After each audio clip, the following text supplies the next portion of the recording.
Here we go, record, and we'll go ahead and we'll do our thing. All righty, so welcome everyone to Family College Seminar number 3. Today we're going to be talking about how we utilize data to help students build a thoughtful and balanced college list. Before I begin, I just want to give everyone a framing about where your child should be at this stage of the process. So our first line item is already checked off. We've met with all of our juniors already for at least one time. We are hoping that we get all of our family meetings done. And I think overall as a class, we are in pretty good shape. So if you're meeting with us before the break, amazing. If you haven't scheduled your family meeting just yet, do not worry. These meetings can happen at any point before the end of the school year. And for some students, it actually may make sense to hold off until after spring break, especially if you are intending to do some college tours on your own. So the tone of those conversations may be slightly different. And certainly we are going to do more informal check-ins with juniors throughout the rest of the year. So if you haven't had your family meeting, please make sure that you are sharing your family letter with your college counselor. And we'll be happy to get that started. All students and all families have access to SCORE, and of the many things that are on SCORE are your students' GPAs. So please take a look at that number. We'll be talking a lot about GPAs today, but if any questions, please let me know. The GPAs are unfortunately hand calculated, so human error can happen. So if anything just seems off, let us know, and we'll recalculate it just to assure ourselves that we are operating on the correct metric. And then lastly, what our hope is that students are beginning to research the colleges that we have presented for them after their family meetings. This will be what they should be doing in terms of the process really here on out, is really taking the time to research schools, to look at websites, to join information sessions, either in person or virtual, but knowing that the only elements that should happen right now with regards to the college process have to do with research. So really encourage your child to take some time during their week, even if it's an hour, to do college research and to utilize that time to research one school at a time. So instead of trying to learn 4 schools within an hour, really encouraging your child just to take it one school at a time so that they're really diving deep into their research and really absorbing the information that they're consuming about the schools that they're looking at.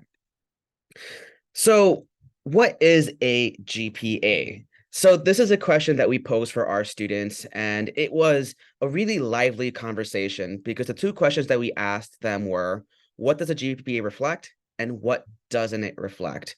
And as you can imagine, there's a lot of answers and anxieties that went about when we asked students this question. And I hope that I actually take a little bit of a pause because I want you right now to reflect, what does a GPA demonstrate and what doesn't it demonstrate?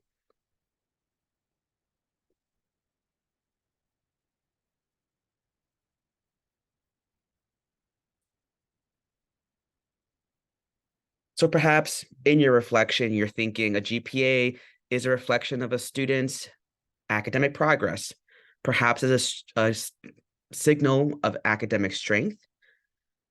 Perhaps what it doesn't reflect is your child's growth. Perhaps it doesn't reflect your child's journey through Brooklyn Friends. Perhaps it doesn't reflect the strength of your child's curriculum or the ways in which they navigated the IB program thus far. A single number does not define your child in this process. And while the GPA is something that is newly introduced to them this year, I don't want students to feel like this is a number that suddenly becomes a marker of their identity, that it doesn't become a marker of how they need to carry themselves throughout the college process. And I don't want it to be a number for which they are reducing themselves to. There's a lot of information that goes behind the GPA, and there's certainly a lot of information that will be presented in the admissions that it makes your child a really interesting person.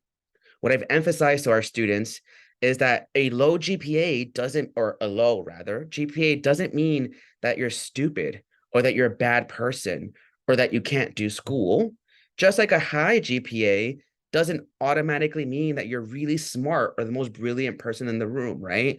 There's stories and narratives and contexts that go behind this number that are really important to uplift and center, not only in how I and Lynn work with our students, but certainly as a part of their application as well. I mean, we'll talk a little bit about that later. So when we're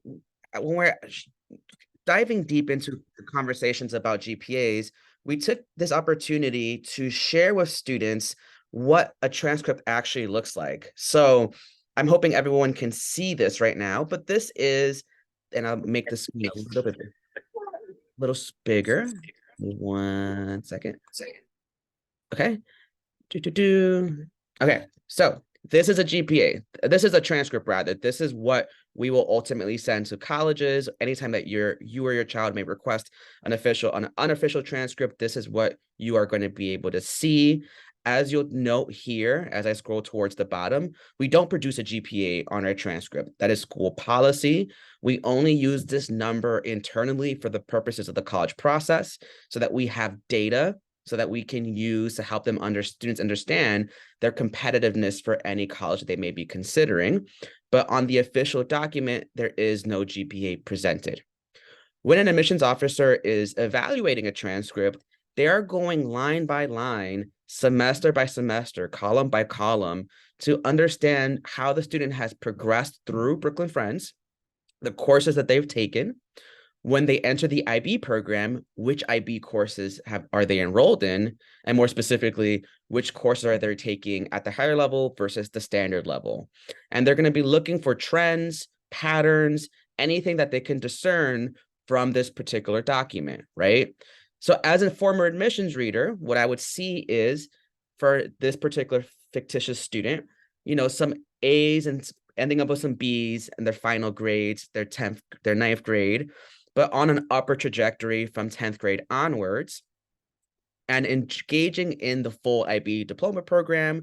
But this fictitious student is taking 4 classes at the higher level, which is the maximum number of higher levels a student can take. Very few of our juniors and seniors end up taking higher level courses. So this is something that may be particularly noteworthy that admissions officers would want to take stock of. And for this student, their calculated GPA is about a 3.5, 3.6, somewhere in that marker. I then want to show another sample transcript that shares, again, similar information, some B's, some semester C's here and there, but a student who really, again, picked it up their junior year with mostly A minuses and A pluses. This student is also a full IB candidate and has a transcript that's more reflective of what the bulk of our students will end up taking, which is the 3 higher level courses and the 3 standard level courses. This student also has a GPA between a 3.5 and a 3.6. And then this final student, again, not a dissimilar pattern, some B's, some C's more prevalent in the 9th grade, and then seeing an upper trajectory and then all A's and A pluses at their junior year. The difference with this particular candidate is that this this fake student is not a full IB candidate, because instead of taking an IB math class, this child is in statistics, and that takes you out of the full IB diploma program. Doesn't mean that they don't get their credits for the IB classes that they're taking, but it is something to make note of, and it is something that admissions officers will take stock of. And this student also has a GPA that's between a 3.5 and a 3.6. So I presented these particular transcripts because I wanted to really emphasize to students that a singular number has different stories behind it, and that you can have a similar GPA as a peer, but that doesn't mean that you have the same transcript, that you're taking the same courses, that you have the same strength in your curriculum. Importantly, it doesn't also capture the qualitative information that's behind the transcript. So as you can imagine, if I'm giving you just a transcript and no context, yes, there are certain patterns and some conclusions you can make, but without full context of what's happened to a child, you're going to draw assumptions that may not be correct. And part of what our work together for students is helping them understand and draw out their academic history and their journey, because that becomes part of our recommendation letter, right? So we want to take this time to talk about the pieces of the college application, the other elements that are going to make your children exceptional and really interesting throughout this process, and the pieces that are going to help round out their profile and help them come to life. So as I mentioned, as a part of the packet will come a recommendation letter from either me or Lynn, depending on who's working with your child. And in our counselor letter, we are the only people that know and see every part of the application. We'll work on every single element with the student. So we know how it is that their stories are coming together as they are presenting it themselves. Our recommendation letter not only helps to kind of connect the through line, but importantly, it provides academic context and history that will be important for an admissions officer to understand, right? So if your child had a bumpy ninth grade because their transition to Brooklyn Friends was particularly challenging, let us know. If you had something going on in the family or your child is experiencing particular challenges, let us know and communicate that with us, because this is important information that needs to be part of our recommendation letters. And this is something that we are going to work with students to draw out in continued meetings with us. But this is why we ask them this question, so that this way we're helping to advocate on their behalf. So what we need from students is to really be honest and thoughtful about how they understand their academic journey, what's worked well, what hasn't, and then this way we can kind of work together to figure out how we craft this part of their narrative. But of course, we're not going to be the only ones writing on their behalfs. They are also going to be requesting two teacher recommendation letters, and we're going to ask students to begin asking their teachers in May. So nothing for you guys to worry about just yet, but do encourage your child to think about where it is that they best show up. Not necessarily about the class that they do the best in, but the spaces in which they feel their full effort is on display. And I always take the time to mention that this doesn't mean that this is where your student participates the most or is the most verbal, because for some students that's not where they shine, and that's okay. Teachers are evaluating and assessing students in different modalities. So know that your child does demonstrate strengths in different ways, but encourage them to really be thinking about that, so that when May comes, they know who to ask. And of course, they can come and ask us if they need help trying to figure out any of those pieces.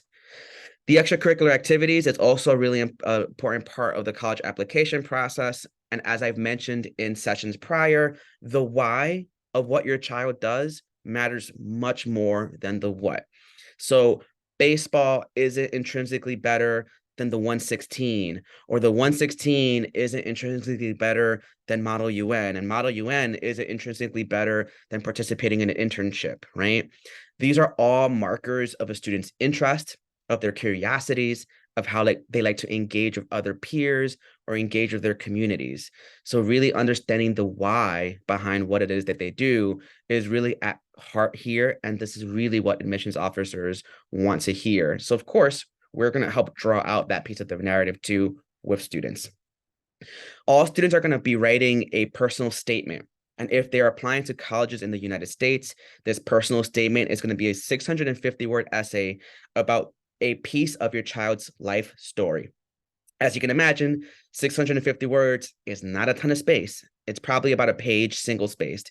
So it's not going to be about an extended resume. It's not going to be about a 17-year-old's autobiography of every major milestone in their life.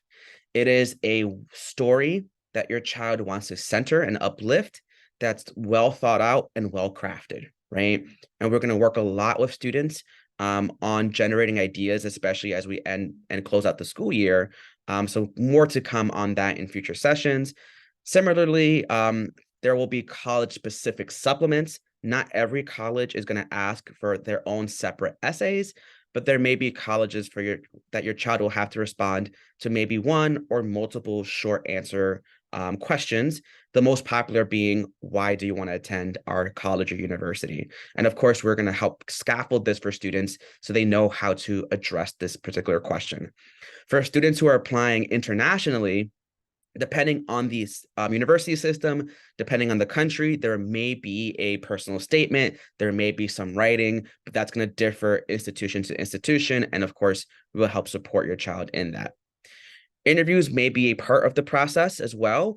And in my experience in the last couple of years, interviews are actually not as common as they once were. But if they're offered, make sure that your child is taking advantage of them. It's a great way to demonstrate interest. It's a great way to have your child's application come to life. And it's a great way for your child to get more information about a particular college that they're applying to. Some schools offer interviews that are evaluative, which means that the record of the conversation, whoever is hosting the interview, whether it's an admissions officer or more often than not, an alumni from the university, they'll write up a report about what they talked about, share that with the admissions office, and that is considered as a part of your child's application. Others may be informational or informal, so more opportunities for the student to learn about the school. It's a lot less high stakes, and it may not be, and it's usually not a part of the review process. So it's usually more of a chance for students to just get more information and be able to connect with somebody who works for the institution or attends the institution as a student. For students who are considering the arts, whether they're applying for a Bachelor's of Fine Arts, a conservatory, or maybe applying as an arts major, they may be asked for or required to submit a portfolio or an audition.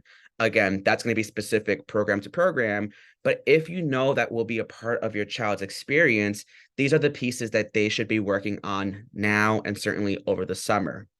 For students who are really passionate and care about arts, but don't necessarily want to pursue a fine arts or a music or a theater major, some schools will allow students to submit supplemental information in the form of an arts portfolio. So it can be a great way to demonstrate a skill, a strength of your child that an admissions officer or maybe the faculty of the arts department can review, and that can be a part of the process as well. So if this is of interest, if you know this is going to be a part of your child's journey, let us know, and we're going to for certain support you in those conversations. So every couple of years, the National Association of College Admissions Counseling, kind of our governing board and body of organization rather, puts out a survey that asks admissions deans and directors about various elements of the college application process and how important they are as a part of that institution's review process. So what you'll see and take note of here, if we're looking at the factors that are of considerable importance, as you can see, and perhaps to no surprise, the factors that are most important have to do with academics, right? Not the GPA, but really looking at the if there's any advanced prep courses. So as an IB school, we meet that mark. The grades, right? So how the student has progressed along throughout their 4 years, and the strength of their high school curriculum. So in our case, navigating and understand how your child is taking advantage of the IB program. Those are going to be the most important elements for any institution, because if you can draw one assumption about why your child was admitted to a particular school, it's a safe assumption that they were admitted because the university or college is certain that your child will thrive academically at their institution, right?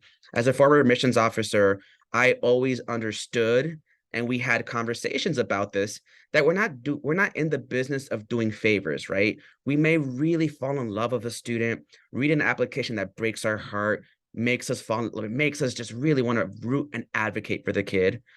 But the reality is that if there are concerns about their ability to do well in our academic program, are we setting them up for success?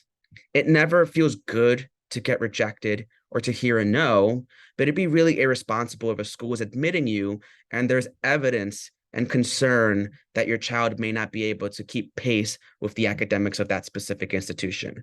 So we'll talk about how this informs our counseling in a little bit, but I just really want to make that center, right?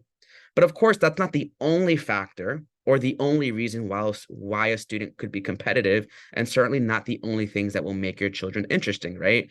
So positive character attributes, your essays, your students' demonstrated interest towards that particular institution, our recommendation letters, all these factors that we just talked about are important factors that admissions officers are considering and balancing as they are reviewing applicants. Something that I want to kind of uplift that I find to be really interesting is that of the 185 institutions that were surveyed, only 4.9% said that standardized testing was of considerable importance, right? And what's interesting for me is that when this survey was done back in 2019, that number was about 56%, right? So because of COVID, because of the test optional landscape, we are seeing a shift in how universities and colleges are considering standardized testing, right? Even if you have a competitive test score, you're not getting in because of the test score. You're getting in because of the other factors that are at play, right? Perhaps the test score confirms, a piece of academic information, but it's not going to be the most interesting thing about an applicant. But certainly, we also recognize, and I certainly recognize, how complicated this conversation is, because we are now seeing several institutions reverting back to requiring testing. So even from our last presentation, the latest university to require testing for next year is the University of Texas system. So while the vast majority of schools still are test optional, and there are more schools that have acknowledged and shared that they are going to continue to be test optional into the foreseeable future, greatly outranks the number of schools that are requiring testing. It is an evolving landscape that we are mindful of, and we'll have pretty frank conversations with you and your child about them and the ways in which it may or may not impact their application process. So as I mentioned earlier, the academics really are important. As Lynn and I are getting to know your children better and getting a better sense of who they are, their strengths, their gifts, the things that are going to make them interesting and compelling people, where we are right now, what we're trying to understand as we are presenting colleges to you and your children are, can they get their foot through the door? Are they going to be academically competitive given where they are right now for the institutions that your children may be considering? So when we're introducing the conversation about reaches, targets, and likelies, this is what's heavily guiding our practices at this juncture. It's not the only factor that we're thinking about, but it's certainly a really important one as we're just trying to get to know your children better. So you'll hear us talk a lot about this idea of reach schools, target schools, and likely schools. So I wanted to just provide some definitions of what we mean by these three categories, because they will be ones that we will be using over and over again in our work together. So when we're talking about likely schools, these are schools for which your child has an academic profile that sits at the top 25th percentile of the admitted student profile, right? So we have access to historical information. Schools are going to usually post, information about GPAs or standardized testing, but we have a sense of where students are historically and how they've fared out from within Brooklyn Friends Pool, so we can help you identify schools that are likely. What we tell students and families all the time is that this is your foundation of your list. This is really, your plans B, C, D, E, F, G, you name it. And we want students to like their likelies.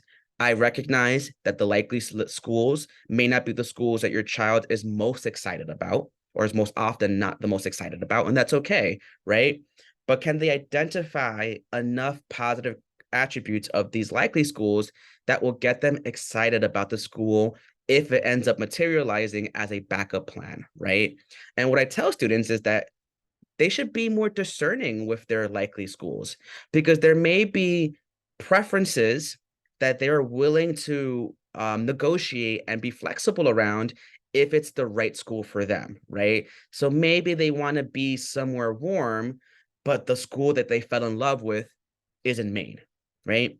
So maybe the likely schools for other schools, maybe the warmth or weather isn't a factor or an important factor, but maybe for your likely schools, it does become an important factor, because that's going to provide you more joy. That will make that experience better. If you have to survive 1 year at that institution and then transfer, can you think about the places that are going to be the most optimal so you can have the best experience possible, right? So show love to your likelies and encourage your children to like their likelies.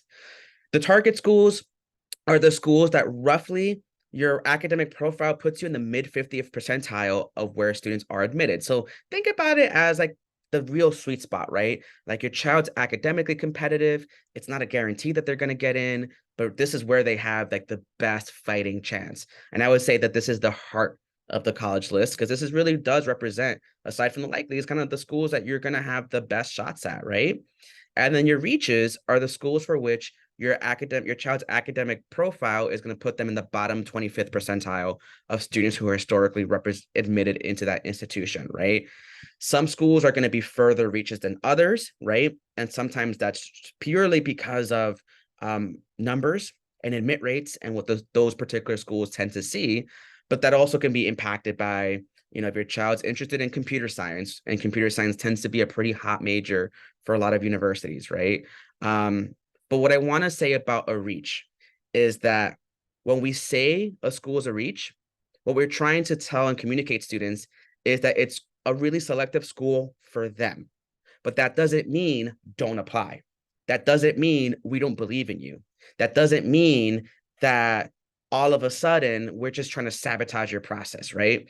I know that when we hear a school being a reach, there's an emotional response that goes to that, especially if it's a school that you or your child really, really, really enjoys.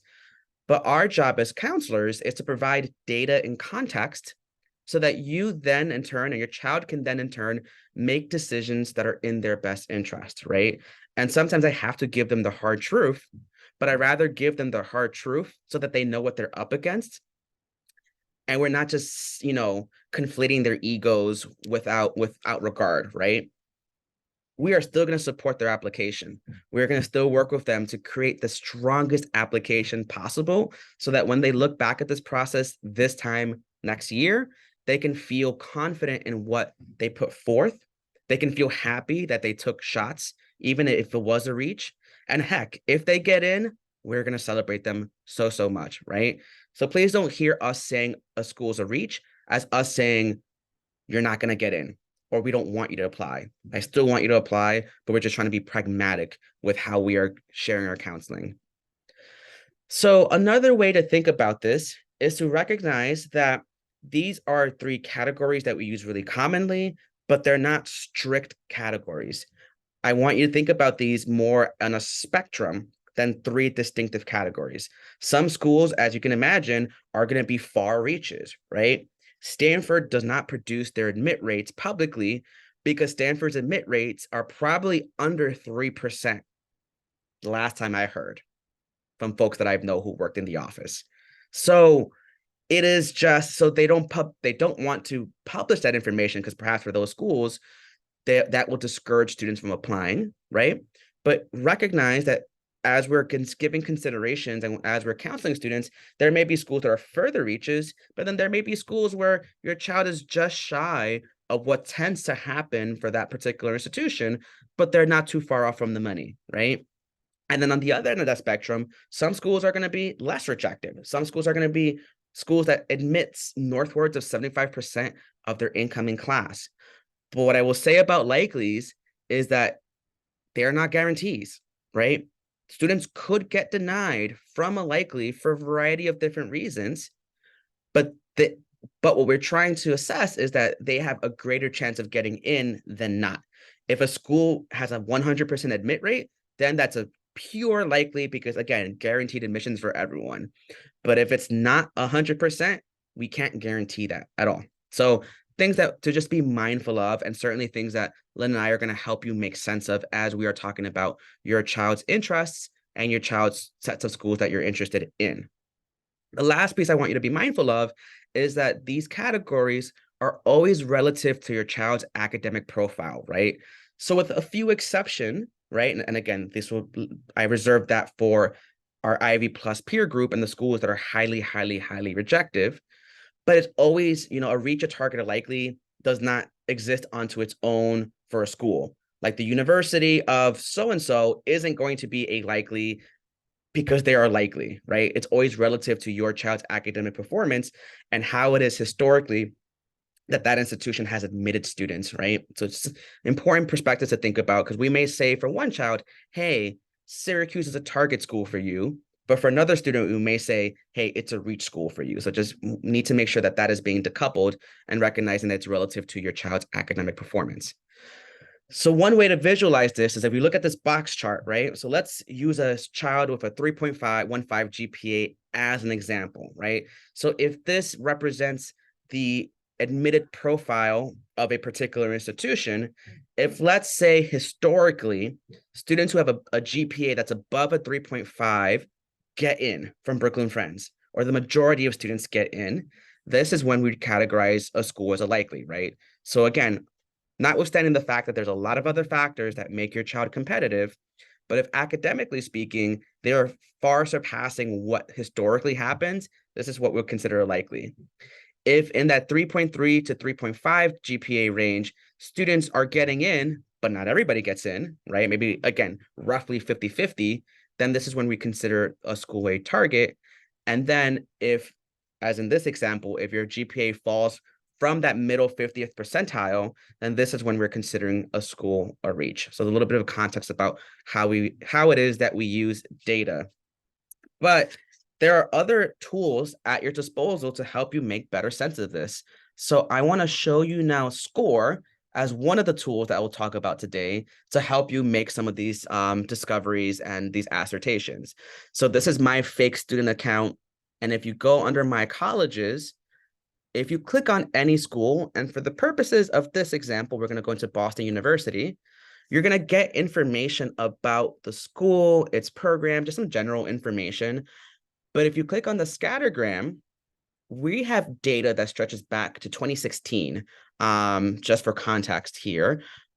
And it's going to give you the history of what's happened specifically at Brooklyn Friends. So something that you may want to take note of, something that may be interesting, is that BU's admit rate nationally, or globally rather, is 11%.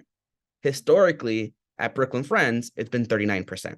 So gives you a sense of like the BFS boost, if you want to call it that, right? And kind of how it is that colleges are responding to our specific students, to the fact that our students are IB students, and I want to say our students are pretty freaking incredible.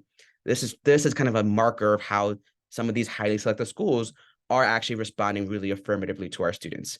So if you look at the scattergram that's produced, the star is where your child is. So in my fake profile, I gave this fake person a 3.5 GPA and a 28 ACT.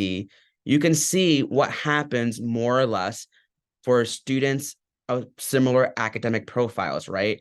So you may be getting a sense of like, okay, yeah, maybe a student with a 3.4 got in, a little bit slower than what my fictitious child is. Another student who has a similar profile got in, but they got an ED2, right? So what does that mean? Early decision generally will favor students more affirmatively, right? But you're seeing that and that around this range, it's not a guarantee that students are getting in. So this is part of the reason why we may say, hey, maybe BU is a target, right? Certainly that may change if you apply to one of their more competitive programs, right? So let's say you're applying business at BU, which tends to be pretty selective. That may change our counseling. But if you're applying arts and sciences, then yeah, I'd probably say BU at that range would be a target for your child, right? If you want to look at another data point, another visualization, if you're really great at interpreting graphs, which I am not always, you also have the opportunity to look at the heat map. So again, another way to visualize where it is that your child is landing for any specific institution, right? I think this is really helpful data. And I'll scroll down here because it also shares schools that our students have tended to apply to. So if a student applies to BU, historically, they've also overlapped with some of these institutions. But what I will say that's a limiting factor that I need you to be mindful of is that Brooklyn Friends is a small school, right? The junior class right now, even smaller at 38 students. So sometimes for some schools, this isn't going to be the most helpful tool just because we have historically have had very few students, if any, apply, right? So if we don't have an abundance of data, these tools are actually not going to be super helpful. But then we, of course, Lyndon and I, who have a broader range and a broader understanding of this process, will help you make sense of this data. We'll have another great tool that your children were introduced to recently, but I'm going to talk about that at the end. SCORE and the scattergrams, and what I just talked about right now with GPAs is going to be inherently different for international schools, right? The reason for that is because international schools are going to be largely looking at and largely making decisions based on your children's IB results, right? So if you're looking at schools in Europe, if you're looking at schools in the UK, and to some extent, if you're looking at schools in Canada, what they're going to ask and what is required of you to submit and share are predicted IB grades.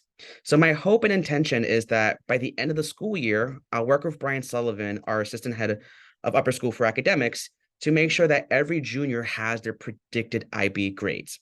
And why this number is important is because as your child is looking at international institutions, they have to look at and consider the courses that they're interested in. So courses translate to majors, and that's a language used most commonly internationally. And then you have to look at what their entry requirements are. So that is not going to be specific to the institution. That is going to be specific to the program within the institution, right? So you're going to look at their entry program requirements, and they will tell you what the minimum IB score must be for that particular program. And if there are any course specific requirements, then they'll clearly lay it out. So what I appreciate about international admissions is that it's actually a lot more transparent than it is for the US. But it's important to recognize that, as I mentioned, the entry requirements are going to vary within a university across programs. So it's incumbent for students that as they're doing research, that they're looking and specifically looking for the programs that they're interested in. So as an example, if a student's interested in the University of Aberdeen in Scotland, and your child is interested in applying for programs in environmental sciences, if you were to look up the entry requirements for this year, and this will be updated for next year over the summer, the University of Aberdeen clearly states that the minimum IB entry requirements are 32 points out of 45. And from those 32 points, students must score a minimum of 5, maximum of 7. 7 is the maximum score you can get on any IB exam. So they have to score 5s in all of their higher level courses. And of the 3 higher level courses that they're enrolled in, 2 of them have to be in math or science. So it's important. It's very clearly laid out, right? It doesn't mean that you're automatically denied if, let's say, you're predicting at a 31. And in some instances, you may still get in if you end up scoring at the 31, but that depends on how students are doing across the globe with the IB and other international examinations. But this is at least a really helpful tool to help your child understand if they're in the running, given where their predicted IB grades are. We will share with students updated predicted grades in November so that they have time for more coursework and for time for more of their teachers to have a greater sense of their predicted abilities for the IB. But you have to really keep this number in mind if your child is thinking about international admissions. So as we're thinking about the college list, there's just a couple considerations that I want everyone to be mindful of. There is no cap on the number of colleges that a child can apply to. Of the seniors right now, the average number of applications is about 10. And I think that's a very fair number. You can have a really thoughtful, balanced college list with 10 colleges, and that actually feels really doable, right? Do students submit less? Absolutely. Do students submit more? Absolutely. But if they do more than that, my question will always be about capacity, right? And sustained efforts. Because if they're submitting 20 applications and all 20 schools require additional writing supplements, that's more work that your child will have to do in their fall semester on top of academic work, on top of other obligations. So it makes this process just more difficult, right? We don't have to necessarily get too lost in that detail right now, but I just want to share that with everybody. We strongly recommend applying and crafting and adding at least 2 to 3 likely colleges and 3 to 4 target colleges on your child's college list. And as I mentioned earlier, students should like their likely schools. We want to encourage aspiration, but we want to balance that with pragmatism. If your child comes to me and says, Frank, I'm applying to all 8 Ivies because that's what I'm going to do, and math tells me that statistically I should get into one. No, that's not how math works. That's not how statistics work. If that's what you want to do, that's great, but I need to help you understand the realities of what you're up against, and I need you to help you to understand the realities of what the spring semester may look like for you, right? So if that's what you want to do, can we make sure that you also have some backup options, right? And hey, are all 8 Ivies actually good fits for you? Because they're very different institutions, right? So of course, this is a very extreme example, but I say this because we want to be realistic. But again, I want also students to be aspirational. I want them to take the shots. I don't want them to walk away from this process with regret and feeling like they didn't apply to the schools that they really wanted to because they were afraid of the outcomes. We really work hard with students to not let fear dominate what their college search is.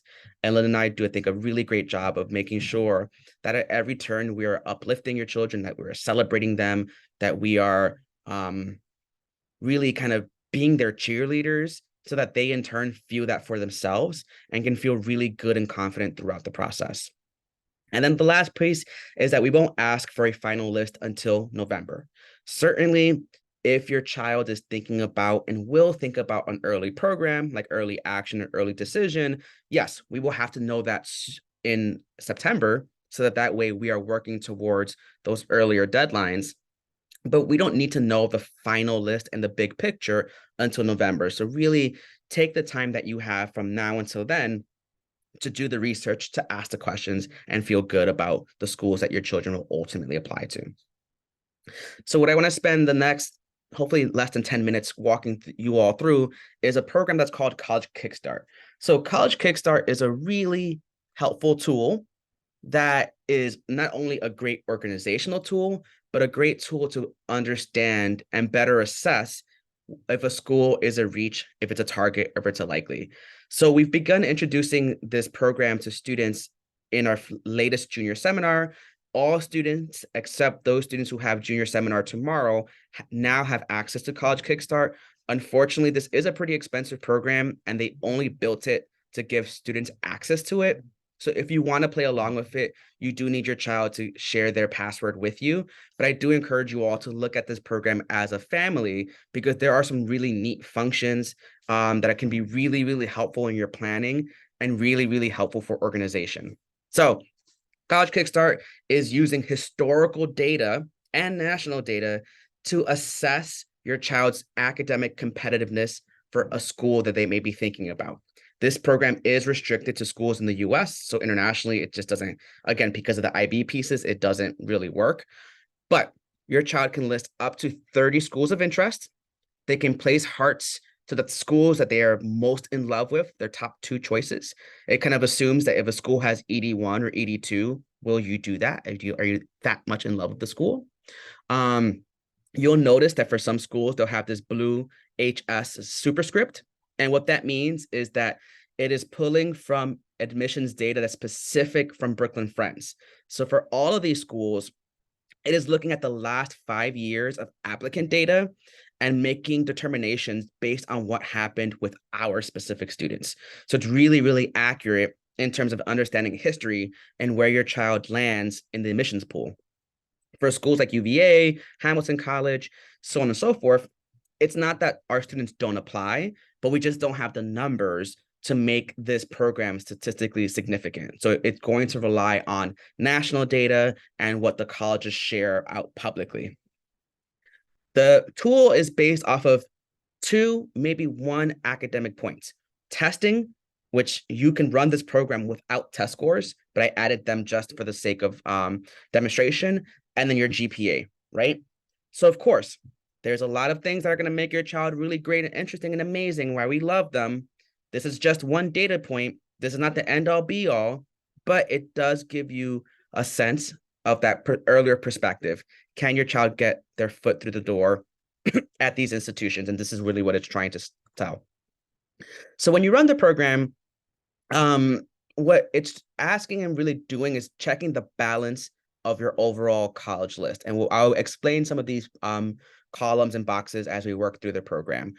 So College Kickstart encourages students to have 6 to 12 schools on their list, have at least 2 to 3 likelies, and supplemented by 2 or more reaches. So it'll say your list is aggressive if you have any schools that it deems as unlikely or you have too many reaches. it will assess that. It may also say that if you don't have enough likelies. If it says you have no reaches, it'll also say your list is unbalanced, right? So again, you take that for what it's worth. I wouldn't get too caught up in the language of what Kickstart says, because a program that only is operating off of one or two data points should not be and cannot be the end all be all. But it is saying that based on what has happened historically, these are the schools for this fictitious 3.5 student, 3.5 GPA student with 1300 SAT.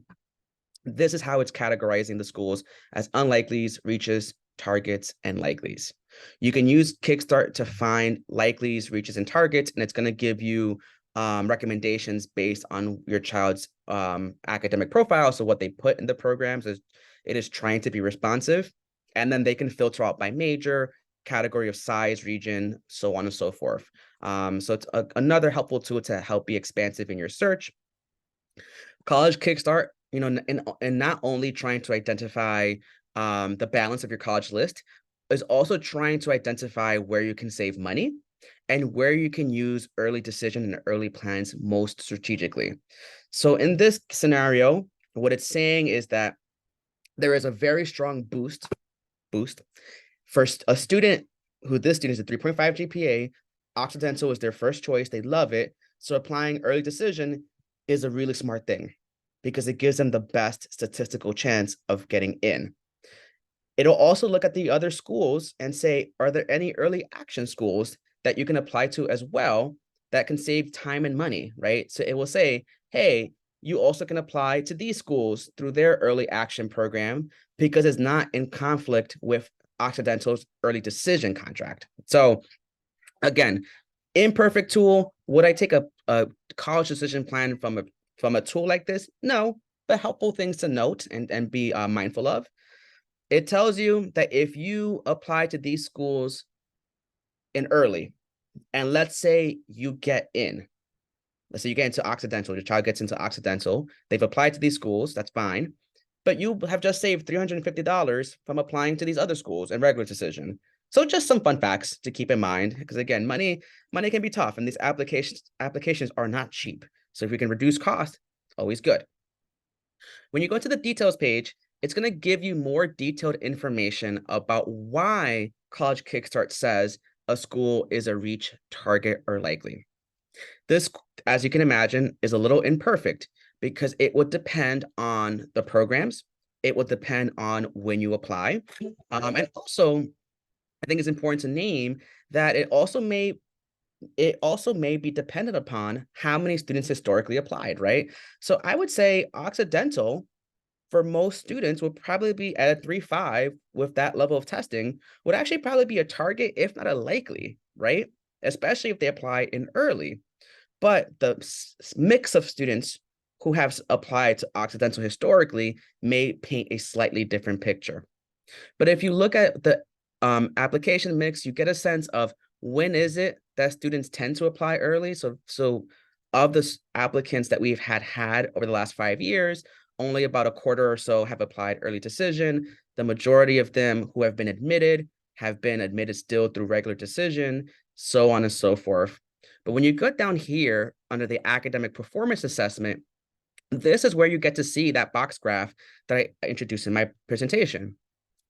A piece that's a little tricky and complicated, so you just have to get used to how Kickstarter is programmed, is that it converts our unweighted 4.0 GPAs into a weighted 5.0 GPAs. So it gives you another data point to think about. The reason why it does this is because this is how nationally colleges and universities may submit their data. So it's a way to normalize all of the data across all schools. It's really confusing. The students get caught up on this all the time. But when you read the fine print, it'll help you understand what your GPA converts into a weighted GPA on a 5.0 scale.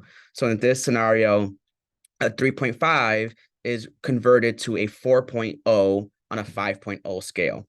So when we're seeing here, again, because Kickstarter is making assertions based off of data, that 4.0 would put you just below that middle 50% range, right? So like Does a 0.08 of a difference, is that enough for me to put a school as a reach? Absolutely not. But if it's a program that's using data and it's going to use hard cutoffs, this is why it's going to do that, right? But you'll see that like a 3.5 student actually is the profile that students historically do very pretty well at accidental, right? And then the other piece that I think is really interesting is about testing, so that you get a sense of, is my child's test score competitive? Should I submit their test score? Should I keep on having my child do test prep if this is what the range is looking like, right? Lynn and I are going to help you make those determinations as well, but it's a great tool to be using and to look at as you're doing some of your initial research and getting and gathering more context about the schools. The other piece that I'm going to take this off screen just for a quick second, that I want to show you guys that's a phenomenal organizational tool is when you go and look at, actually, hold on. I don't think you guys see this. Give me 1 second. Okay. So when you look at kind of the requirements view, so this is another tab that your children will see on Kickstart. And in fact, this is what they'll see on their login page. They'll list all the schools that they're applying to. Of course, this is not updated for next year, but it'll tell you how you apply. It'll give you hyperlinks to all of these information, so you don't have to scour admissions websites for them. You can quickly go in and say, bam, this will take me to the Occidental's testing requirements. This will take me to the page that lets me know how many recommendation letters I need. This will take me to the interview policy page so that I understand, are interviews offered? Are they evaluative or non-evaluative? Are they strongly encouraged? And they're strongly encouraged, you should be doing them. Are they optional or are they not offered? It'll also tell you how many essays you have to write. So it'll always assume that base means the Common App essay, that 650 word personal statement. So that'll show up for most of these schools, plus the number of supplements you have to write and the maximum word count for each of these supplements. So if your child is playing around with Kickstart and you're already seeing that the list is pretty heavy and you're seeing that they have a lot of writing to do, there should be some signals for you and your children that getting ahead of the work over the summer will be the best idea. Over the summer is when colleges will release their writing supplements. You'll have to check on their individual websites for that information. The Common App goes live August 1st. So on August 1st, you will definitively know the questions that your child will be responding to. But the personal statement, which is what we're going to get started on through junior seminar, that stays relatively the same from year to year. If you go to the summary view, you're going to also get some really interesting information about each school. For any school that has this HS superscript, the admit rate that you're seeing is not the national admit rate. It's the Brooklyn Friends admit rate. So what has happened historically at our school. So Tulane, Occidental, I think is probably about the mid 30s, maybe even a little lower for their national admit rate. At BFS, it's 50%, right? It's going to tell you how College Kickstarter categorizes it. It's going to give you information about whether or not based on your GPA test score, if you have one, if you should consider applying test optional, but this is something that we should have a conversation about. And it'll also tell you the percentage of enrolled students who submitted their test scores, right? So if you're feeling uneasy about your child going into this process, not taking an exam, this can be reaffirming depending on the schools that they're considering, or this may be something that we need to have a further conversation on. The other piece that I want to flag for all of you is demonstrated interest. So the wording's a little confusing here, but what I want you to take note of is that if a school says demonstrated interest is important or very important, then it's really important that you and your children are engaging with the university. What can engagement look like? If it's something local or within reasonable distance, doing a campus tour, visiting, and doing an information session. If you can't do that, virtual tours are the easiest way to demonstrate interest. Opening emails is a great way to demonstrate interest. Interviewing, if offered, is a great way to demonstrate interest. When the reps come in the fall, showing up to those rep visits will be important for demonstrated interest. So the engagement that your child has to show with the university or college may be really, really, really important. And some schools really use this as a factor in their decisioning because they want to make certain that your child who's applying to their school would actually attend if offered admissions. If you apply to Tulane and you've never done any type of engagement with them, even if you're the strongest academic student, you're probably not going to get in because they're going to think this is a throwaway app, right? Or you considering them, you're likely, and you're not showing them the love, and you just can't do that. The other views that I really, really enjoy are the need-based and merit-based view aids, where you're getting information about need-based financial aid. So if it's a school that meets 100% of demonstrated family need, that means if your family requires the full cost of room and board and tuition, you will get the full cost of room and board and tuition. Perhaps there may be work study, perhaps there may be some loans that's factored in school to school. But if financial aid is a really important metric for you and your family, you want to try to really look at and think about the schools that do meet as close to 100% of need as possible. It'll also give you information about whether a school is need blind. So if a school is need blind, that means that they don't take into consideration your financial aid application. They will make decisions based on if you're competitive or not. But if a school is not need blind, then they are taking that as a factor in their admissions decision. And again, we will work one-on-one with students to make sense of that to try to understand if it will impact you and your child. Every school has a net price calculator, and it gives you a good sense of what affordability could look like at these specific schools. So if you are applying for financial aid, I highly encourage you to do this now as a part of your review process and as a part of you understanding what affordability can look like for you and your family.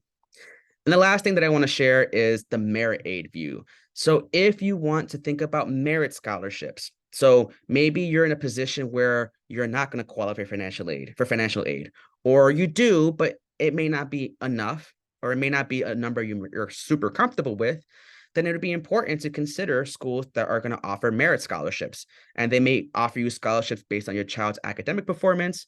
I've seen children get scholarships based on the arts. There can be other kind of methods in which students can apply for the scholarships.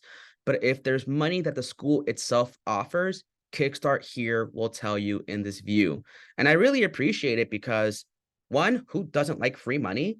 And two, it's a great way to build in maybe a likely school, right? A likely school that does really well with giving merit money. UVM, a great school that gives pretty considerable merit aid to a wide array of students. So don't assume that if you don't think your child has the strongest academic profile in the world, that they wouldn't get merit aid, because we can't predict if they will, but there are definitely institutions that have good histories of knowing and understanding that they do give pretty good merit aid for a lot of students. So another really cool piece of information to look at, and importantly, understanding how you're considered for this information. So at a place like Occidental, students are automatically considered. They don't have to do anything extra. But at a place like Tulane, you have to complete their scholarship application by December 5th to get the maximum scholarship consideration. So Kickstart is another really, really, really powerful tool that you all have at your disposal. Again, we only have licenses for students, so you have to look alongside with them. So if you want to take a look, make sure that you do connect with your student and sign in with them. If you have questions about it, please let me know. It's not always the most intuitive, but I hope it is a really helpful tool. I want to be mindful of time and that it is 1 o'clock. If anyone has any questions, I can take maybe one or two. So I'll just take a quick pause. Hey, Frank, this is great. Just to clarify the financial aid stuff you were just going through, were those BFS stats if it had an HS? Or no, the financial aid pieces are going to be national information. Okay, just clarify. Okay, thank you. You're welcome. All right. If we have no questions, then thank you all so much for your time and attention this afternoon. As always, Lynn and I are always available for any questions that you may have. If I don't see you soon, have a wonderful spring break. Enjoy some time off with your kids and your loved ones, and we'll see you back here in a couple of weeks. Take care, everyone.